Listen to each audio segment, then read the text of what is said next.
Alright, good evening, Universe, once again. Welcome to another episode in our first series of Living Things. Today we are going to be discussing endoplasmic reticulum as a cell structure and also explore its function. But before we dive right in, please endeavor to subscribe to our channel and click on the notification so that you can get informed whenever we drop content like this. Alright, good. Now, in our previous lecture, we explored the nucleus. Now, I'm going to start from there to dive right into what we want to do.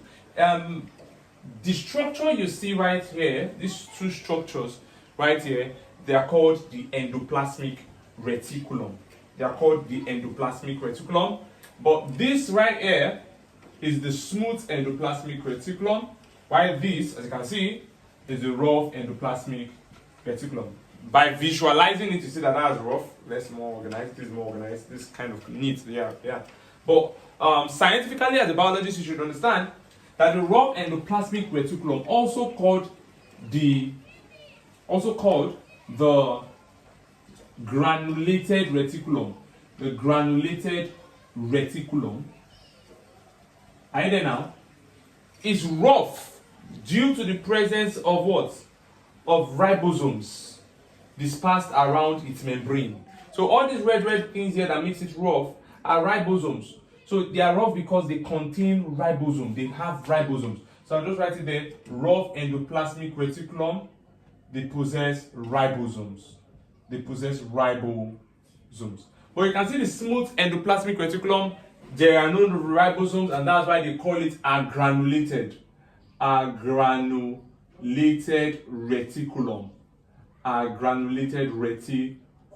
So we have the granulated reticulum, which is the smooth endoplasmic reticulum. The granulated reticulum, which is the rough endoplasmic reticulum, and then you have the smooth endoplasmic reticulum, which are the agranulated. You know, as biology, whenever you hear the word as something, it means absence of. All right, good. Now, so the first thing we could see from the smooth endoplasmic reticulum there is that they lack ribosomes. They lack ribosomes. So they do not have ribosomes. That's what we're trying to say. Okay, good. Let's start from the rough endoplasmic reticulum. Now remember something. One of the things we said the chromatin can do is to help convert DNA, right, into RNA, and the RNA is transported out. Okay, good. So we have RNAs here. And precisely, JAMB can ask you, during that transcription, you know, the process of transcription, when you are forming DNA and converting DNA to RNAs, that's transcription. Now, JAMB can want to ask you what kind of RNAs are produced. The answer is mRNA. What kind of RNA is in the nucleolus? rRNA. Do you get that now? In the nucleolus, we have rRNA, but during transcription, from them by the action of the chromatin, DNAs are getting converted to what kind of RNA? mRNA. That's the messenger RNA. You understand? The rRNA is the ribosomal RNA. The mRNA is the messenger RNA. We also have tRNA. We've not used that here, but we'll still get to that. That's the transfer mRNA here. So we have mRNA. Yes. So this mRNA, what happens to them is this: they get picked up. This mRNA gets picked up. This mRNA here, they get picked up by the ribosomes present on the membrane of the rough endoplasmic reticulum. So when these ribosomes pick up the mRNA, they form proteins. So what do you just get now? You just understood now that what? That the rough endoplasmic reticulum, are you getting now? For the fact that it has ribosomes on it, is able to do protein synthesis. Is able to do protein synthesis. How? How was he able to achieve that? By the action of what? Of ribosomes. By the action of ribosomes on what? On mRNA. So whenever ribosomes act on mRNA, they help to synthesize protein. What is the name of that process? Translation. Do you see that now? We've talked about transcription, where DNAs are getting converted into mRNAs, and we've also talked about what? Translation, when these mRNAs that have been produced by the DNA during transcription get acted upon by what? By ribosomes to produce proteins. So those proteins now that are produced, or rather those proteins that are synthesized, will do three things possibly. Now, they can either go on to form other structures like the lysosome. So that's one. I get me now? Because most structures within the compartment of the cells are protein dependent.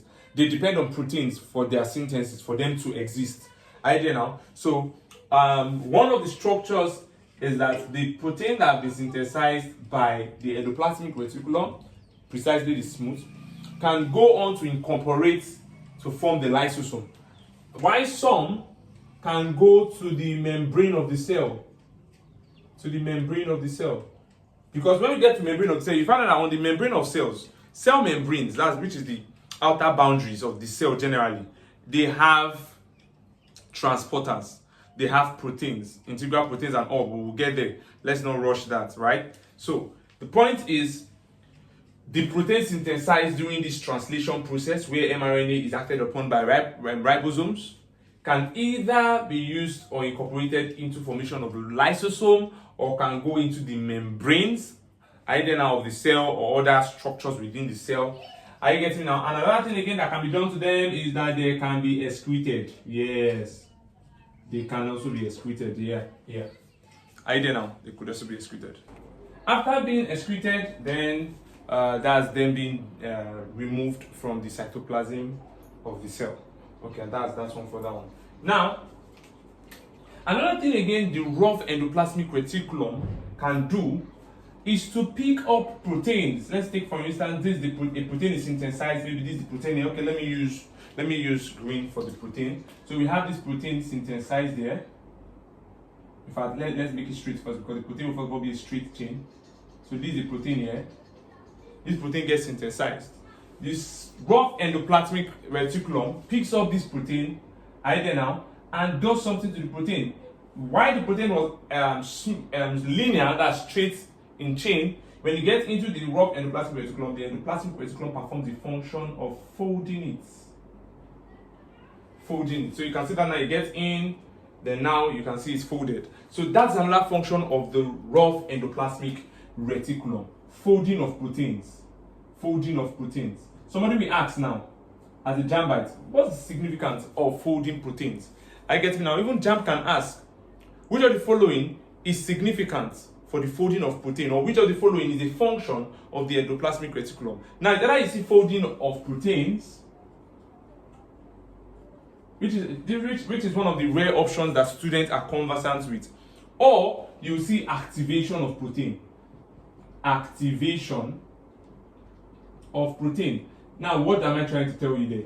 When protein gets folded into three-dimensional structures, that's when they get activated to be able to perform the different functions they are meant to perform. So, in essence, what we are trying to say here is that when the proteins are produced by the action of mRNA and ribosomes on each other, ribosome acts on the mRNA, produce the straight chain protein. This straight chain protein is also folded into three-dimensional structure by the rough endoplasmic reticulum, giving you the next function, and that's what activates the protein. Now, another interesting thing the rough endoplasmic reticulum can do is that it can pick up this folded protein and add a conjugate, a sugar conjugate to it. Now, when they ask you what a conjugate is just another biological molecule that is combined structurally with a protein. Now, this is what we're trying to say. So imagine we have this protein molecule here that has been folded now, and we want it to perform other functions. Are you getting now? Maybe in signaling pathways and all those things, but now you don't need to know about that. You have this protein here. Are you there now? This protein now gets attached. Are you there now? It now gets attached to a glucose molecule. Let's just say this is a glucose molecule you get attached to. You get attached to a glucose molecule. Are you there now? This process here, where a glucose molecule conjugates with a protein molecule that's combined with a protein molecule, is called glycosylation. It's called glycosylation. And that glycosylation is carried out also by the rough endoplasmic reticulum. So in summary, the rough endoplasmic reticulum contains the ribosome. Are you there now? And when the ribosome acts on mRNA, are you there now, that are converted, made from DNA, are you getting now? They form protein. That's how protein synthesis comes into play, right? And then we said this protein can be incorporated to form the lysosome. It can be incorporated into the membrane and also can be excreted. This protein also have to be active. They have to be activated. And how do they get activated? The rough endoplasmic reticulum also does what? Also helps in the folding of the protein, which activates the protein. Now, for the protein to be able to perform other diverse structural functions like signaling, trafficking within the cell, transport, it has to be what? Conjugated with a glucose molecule. Alright now, so when glucose molecule conjugate to it, that one is called glycosylation, and that is another function of the what? Of the rough endoplasmic reticulum, glycosylation. Glycosylation. So what you have here, this summarizes all functions of the what? Of the rough endoplasmic reticulum. So you don't need to be afraid. Whenever you see a question on which of the following is not a function of the rough endoplasmic reticulum, just know that anything aside from this function I've given to you here is not a function of the rough endoplasmic reticulum. This is a complete function of the rough endoplasmic reticulum.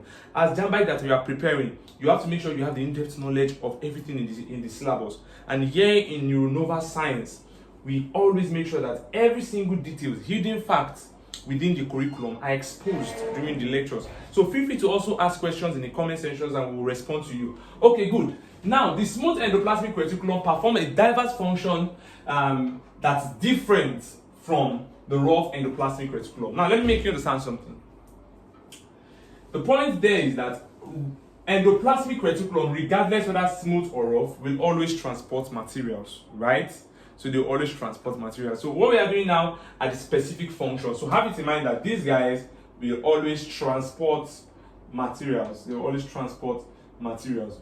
I get from that their uniqueness in terms of similarity, but the diverse functions they perform, which brings about their variation, their differences, is that the rough endoplasmic reticulum does this specifically, while the smooth endoplasmic reticulum, instead of protein synthesis, the guy actually does what? Lipid synthesis. And that's what they will actually want to leverage on as a JAMBite. What's the function of the smooth endoplasmic reticulum? Lipid synthesis. Lipid synthesis. Lipid synthesis. Are you there now? Lipid synthesis. Now, while this guy in rough endoplasmic reticulum, it formed this protein, right? From mRNA. This guy here, the smooth endoplasmic reticulum, forms its lipid constituent from what we call precursor molecules. I can just use an asterisk to represent it here. So you have a precursor molecule, a lipid precursor. Are you there now? And what do we mean by a lipid precursor molecule? Those are molecules that serve as a starting material to be able to metabolize or synthesize lipids. Do you get that now? So this lipid synthesis, there are three major lipids that you can actually produce in that process. You have fatty acids. You have fatty acids. So the acid, which of the following component of the cell can synthesize fatty acids, is smooth endoplasmic reticulum, because fatty acid is a lipid. Are you there now? Another one again that you can have is what? You can also have phospholipids. Phospholipids, which is a major constituent of the cell membrane. Phospholipids are a major constituent of the cell membrane. And finally, the last lipid that can be synthesized from these lipid precursor molecules by the smooth endoplasmic reticulum is the what? You have cholesterol. Cholesterol, which is a major part. In fact, cholesterol is very useful. It forms a major part of your gonads, of your reproductive components or hormones generally. That is estrogen, or what you call estradiol. So they are major component of that. This serve as a starting material to produce or synthesize those your reproductive materials. Now, that's cholesterol for you. Another thing again that you have that smooth endoplasmic reticulum does, specific to smooth endoplasmic reticulum, is that these guys can perform the function of forming glucose from glycogen. You see it now? Forming glucose from glycogen. Now, JAMB knows that many students might not be able to know what this thing stands for in terms of single word. So you might not get a question and you won't see where they write forming glucose from glycogen. You understand now? Rather, they'll just tell you gluconeogenesis. Gluconeogenesis. So that's another function. Let me put it there. That's another way of saying, making this statement, forming glucose from glycogen. You just say, oh, it performed the function of what? Glucogenolysis. So you have the glucogenolysis. So in that case there, we want to form glucose from glycogen. Do you get the concept now? So one thing is that during the formation of glucose, right, from glycogen, it actually usually passes through a particular phase.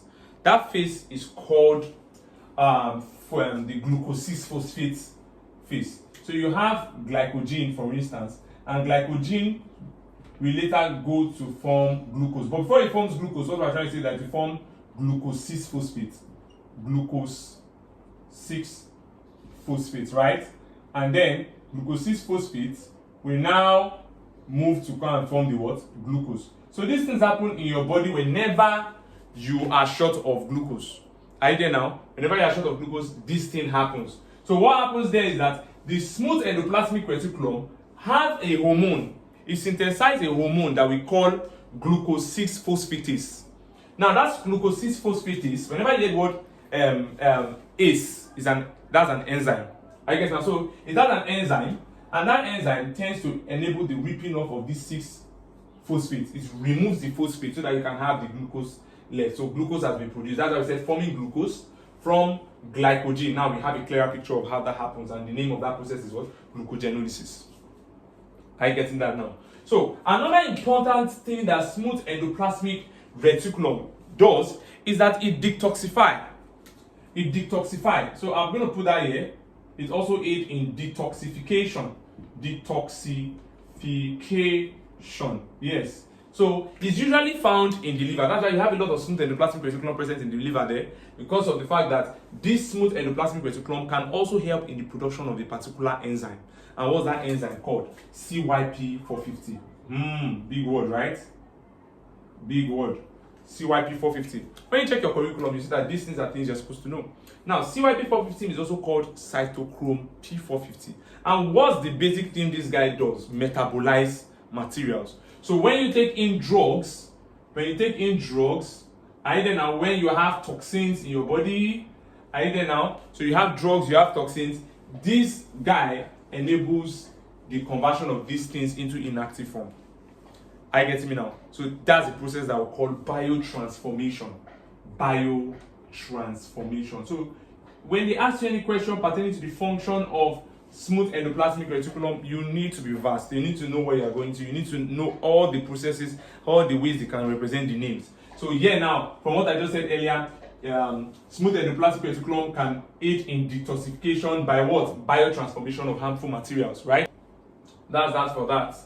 Now, finally, the last function of the smooth endoplasmic reticulum, so that we can wrap up this series, is that they help in the production or storage of calcium.